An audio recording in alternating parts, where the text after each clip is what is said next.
Testosterone ले रहे हो ना, बच्चे पैदा नहीं होंगे, ध्यान रखना, इरेक्टाइल डिस्फंक्शन हो जाएगा, गंजे हो जाओगे, गंजे मेल बूब्स हो जाएंगे, टी शर्ट नहीं उतार पाऊंगा, लड़की बन जाओगे।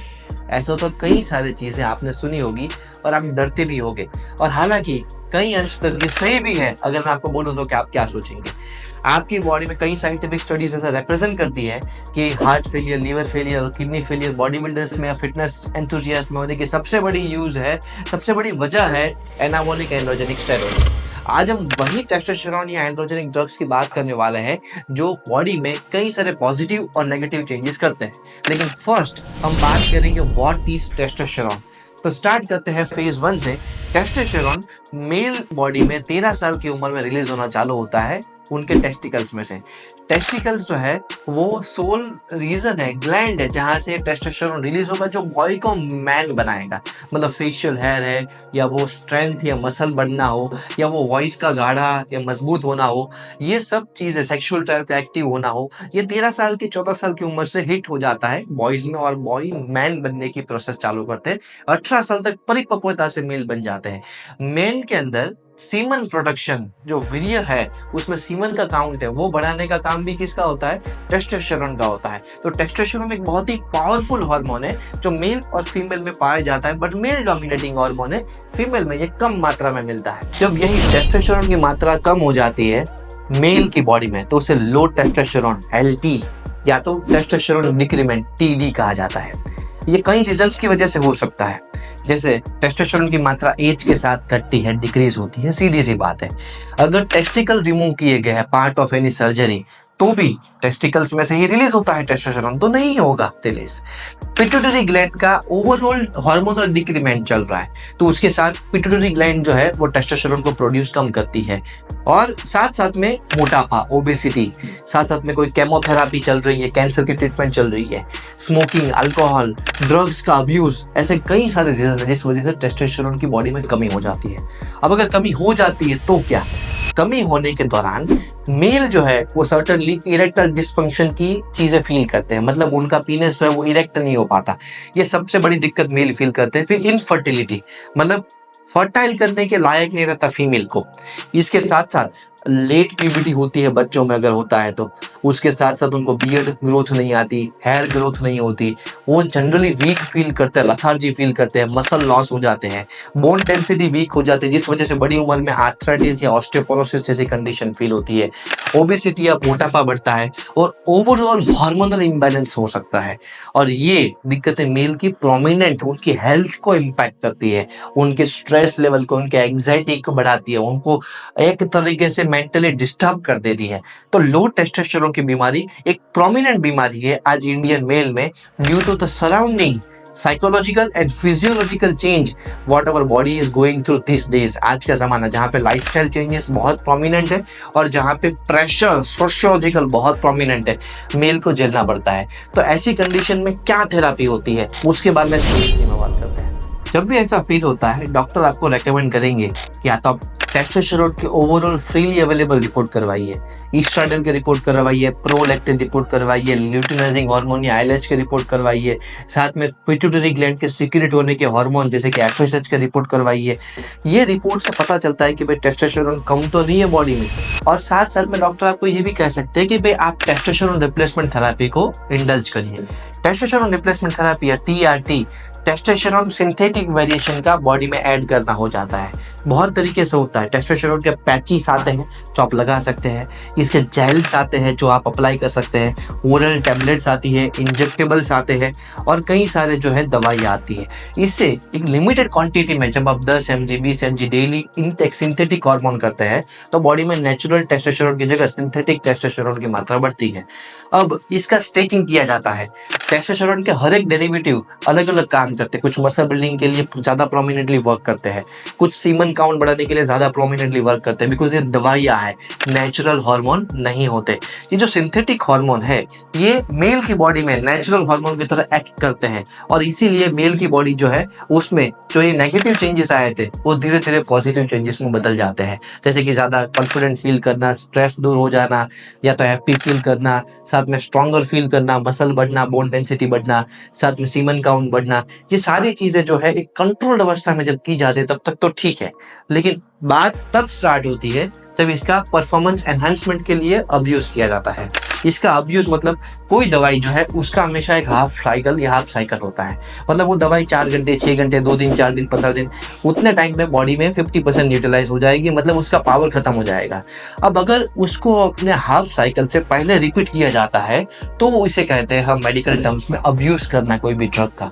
अब जब तक आप ये अब्यूज नहीं करते तब तक आपकी बॉडी में वो दवाई अपना काम करती रहती है। अब पहला रीजन तो ये होगा कि अगर आप अब्यूज करते हैं तो ब्लड में उसकी मात्रा बढ़ती रहेगी, और ब्लड में उसकी मात्रा बढ़ती रहेगी तो जैसे बोलते हैं टॉक्सिफिकेशन वो बढ़ता रहेगा, जो लीवर के हेप्टिक सेल्स को डैमेज करता है और लीवर फेलियर जैसी कंडीशन करता है। ऑल्सो जब बॉडी में बहुत बड़ी मात्रा में एक हार्मोन है तो उसे मेंटेन करने के लिए, बैलेंस करने के लिए दूसरे हार्मोन भी सीक्रेट होते हैं, जैसे कि ईस्ट्रोजन है, प्रोजेस्टेरोन है, जो फीमेल डोमिनेटिंग हार्मोन। इसी वजह से डीएचटी है, हेयर लॉस है, गायनेकोमेस्टिया जैसी चीजें भी हो जाती है। तो एक कोई बैलेंस करना, नॉर्मल अमाउंट पर लेना ठीक है, उससे बड़े लेवल में अगर अब्यूज किया जाता है तो भी बहुत बड़ी दिक्कतें हो सकती है, जो बॉडी बिल्डर्स के साथ देखते हैं।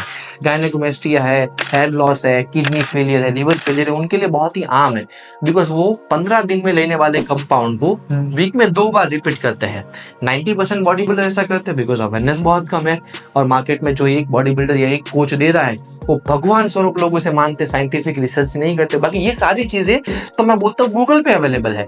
आप कोई भी दवाई जब बनती है तो उसका सारा डेटा वो कंपनी को अपने रजिस्ट्रेशन करके अपने साइट पर डालना होता है कि उसका क्या क्या डेटा है। ये FDA की भी गाइडलाइंस है, food and drug department of America, और ये अपने इंडियन ICMR के द्वारा जो प्रमाणित कई सारी है उसकी भी गाइडलाइंस है, उनको ऐड करना ही पड़ेगा। जैसे फूड में लेबलिंग होती है, वैसे कंपाउंड में भी आप देखना पीछे लेबलिंग या सैचुरेशन होता है कि ये इतने mg की दवाई है, इसमें ये डाला हुआ है, तो ये बहुत ही कंट्रोल्ड होता है। इसीलिए अगर इसको समझ लिया तो भी कोई काउंट नहीं होगा। एक दिक्कत तभी भी आती है जब कंपाउंड को अब्यूज तो किया जाता है बट कंपाउंड को पिरामिडिंग किया जाता है, जैसे कि कंपाउंड एक समय के बाद रिजल्ट नहीं देता, फॉर एग्जांपल महीने के बाद, तो लोग क्या करते हैं उसे हर महीने बढ़ाते रहते हैं, हर 15 दिन में बढ़ाते रहते हैं। अब उसे की वजह से बॉडी में जमा होता रहता है ये कंपाउंड, और जब पिरामिडिंग या डोजेज बढ़ता रहता है तो लीवर पे और किडनी पे फिल्ट्रेशन का रेट भी, डिटॉक्सिफिकेशन का रेट भी बढ़ता रहता है, और ये लीवर के नेफ्रॉन्स को और लीवर के हेप्टिक सेल्स को और किडनी के नेफ्रॉन्स को डैमेज करता है। तो इस वजह से सारी दिक्कतें आती है। इसे बोलते हैं कि भाई हार्मोनल इम्बैलेंस, जो आर्टिफिशियली क्रिएट किया गया है, नेचुरली आपकी बॉडी में क्रिएट नहीं हुआ, और ये बहुत ही खतरनाक हो सकता है। इसकी वजह से लास्ट में जान भी जा सकती है, हार्ट डिजीज भी हो सकते हैं, जो एक अंतिम या एंडिंग पॉइंट होता है किसी भी लाइफ पे, किसी भी पर्सन का। फेज 4 या तो अंतिम चरण हमारे वीडियो का, लास्ट स्टेज, कि भाई क्या हो सकता है, कौन कौन सा डेरिवेटिव है, क्या क्या लोग लेते हैं TRT में, उसके बारे में भी बताइए। टेस्टोस्टेरोन जो है उनके बहुत डेरिवेटिव मार्केट में अवेलेबल है, जैसे कि इंजेक्टेबल अगर बात करें तो साइपोनेट है, एनएंथेट है, प्रोपियोनेट है, विंस्टॉल है, स्टेनाजोल है। ओरल्स की बात करें तो अनावर या ओडी है, डायनाबोल है, उसके अलावा जो है प्रोव्यूरॉन है या तो स्टेनाजोल है। बहुत सारे वेरिएंट अवेलेबल है। लोग इसको एंड्रोजेनिक हार्मोन के साथ स्टेक करके लेते हैं परफॉर्मेंस एनहांसमेंट के लिए, जैसे कि बोल्डेनॉल है, प्रियोबोलोन है, या तो मेस्टोरॉन है, टेनबोलोन एसीटेट है, हेक्साहाइड्रोबेंजाइल है, डेकाडिराबोलिन है, सस्टेनॉन है। ऐसे कई सारे डेरिवेटिव मार्केट में अवेलेबल है। ये हार्मोन के अलावा एक और कैटेगरी ऑफ हार्मोन्स भी है जो एनाबॉलिक या परफॉर्मेंस एनहांसमेंट करती है, जैसे कि पेप्टाइड, जैसे HGH है, जैसे कि LH है, जैसे कि IGF है, जैसे कि इंसुलिन है, GHRP2 और 6 है। ये बॉडी में अलग तरीके के वर्क करते हैं, प्रोटीन बेस्ड हार्मोन है। साम्स कितने सारे आ चुके हैं जो एंड्रोजेनिक मॉड्यूलेटर्स है, जो एंड्रोजेनिक रिसेप्टर को मॉड्यूलेट करते हैं, ग्रोथ बढ़ाते हैं। लिग्नाडोल है, S3 है, ओके, MK677 है, न्यूमेरिकल साम्स आर अवेलेबल। ये सारे कंपाउंड जो है इनको अगर सही तरीके से हमने समझा और सही तरीके से अगर यूज किया तो परफॉर्मेंस एनहांसमेंट 100% मिलता है। लेकिन अगर इसको गलत तरीके से यूज किया, इसके साथ डाइट, एक्सरसाइज, सप्लीमेंट को हमने नहीं समझा, बिकॉज हर एक कंपाउंड का एक नेचर है, उस नेचर के अकॉर्डिंग आपको आपका डाइट है, एक्सरसाइज है, सप्लीमेंटेशन है, वो चेंज करना जरूरी है। और उसका डोजेज हर एज, वेट, हाइट, जेंडर, थोड़ा सा उस पर भी डिपेंड करता है। तो इसके हिसाब से अगर आपको पूरी जानकारी चाहिए कि भाई ये हार्मोन्स बॉडी में कैसे वर्क करते हैं, कैसे जो है इसके साइड इफेक्ट्स आती है, PCT पोस्ट साइकिल थेरेपी क्या होती है, ब्लड रिपोर्ट कौन कौन से करवाने चाहिए, सेफ्टी से कैसे यूज कर सकते हैं, तो इसके लिए हम एक अवेयरनेस वर्कशॉप चलाते हैं जो एनाबॉलिक एंड्रोजेनिक स्टेरॉइड की एक सही अवेयरनेस मार्केट में फैलाता है, जिस अवेयरनेस के थ्रू आप उस हार्मोन को सही यूज कैसे करते हैं परफॉर्मेंस एनहांसमेंट का, इसका नॉलेज ले सकते हैं। तो ये चीज़ जो है हमारा एनाबॉलिक एंड्रोजन स्टेरॉइड कोर्स वो 1 मंथ का है, और इसके में हर बैचेस हर महीने फर्स्ट ऑफ द डेट से चालू हो जाते हैं, और इसकी फीस 18,000 रुपीज़ है। If you are genuinely interested तो नीचे मैंने लिंक दी है, आप उस पेज पे जाकर कोर्स को परचेस कर सकते हैं। जैसे ही आप परचेस करेंगे you will get a proper e book on और normal hard copy book at your doorstep. आपको जो है यहाँ से मिल जाएगा हमारा एक ग्रुप का एक्सेस, जिस ग्रुप में आप ऐड हो जाओगे, जहाँ पे हर महीने लाइव लेक्चर की लिंक आ जाएगी, जो आप पूरा महीना अटेंड कर सकते हो। लेक्चर होता है रात को 9 से 10:15 के बीच में इवनिंग में, और लास्ट में आपको इसका एक वर्कशॉप अटेंडिंग सर्टिफिकेशन भी मिलता है, और आप अपने कई लोगों को बचा सकते हैं गलत तरीके से हार्मोन्स का इस्तेमाल करने से। मैं डॉक्टर गौतम जानी FJIT से signing out. Will see you in next lecture.